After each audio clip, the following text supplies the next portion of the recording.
Haklupan National High School sa Dakbayan sa Talisay napili nga best video for simulation for the different learning modalities sa Region 7. Si Chelo Valiena sa kinatibuk-ang detalye. Sa kantidad lang nga 70,000 pesos, nakabukas na og FM station ang Haklupan National High School.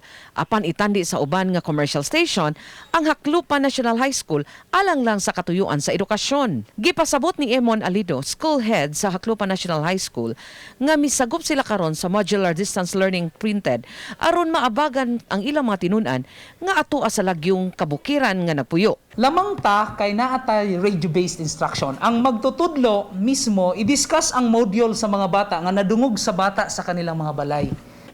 Magsugod ang klase pinaagi sa radio-based instruction alas 8 sa buntag hangtod na sa alas 4 sa hapon.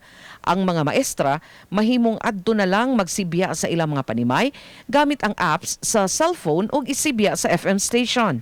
Madunggan ang sibya sa tibok barangay Haklupan ug sa silingang dapit. Mga teachers adto ra sa ilang balay mag-broadcast, ilabay din ang ilang audio sa station, then i-broadcast through i-transmit na siya.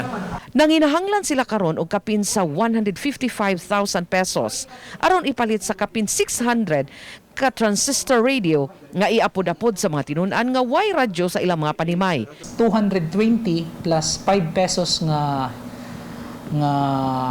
shipping sa radio kada usa. Mo nang gipangayo nga 225. Kaya we try to look for an stakeholder nga mutabang kanamo. Ang ilang paningkamot nagbunga human nila makuha ang best video for simulation for the different learning modalities sa Region 7. Matod sa Talisay City Schools Division Superintendent Evangel Luminarias, ang video presentation sa Haklupan mo igamiton sa tanang junior high school.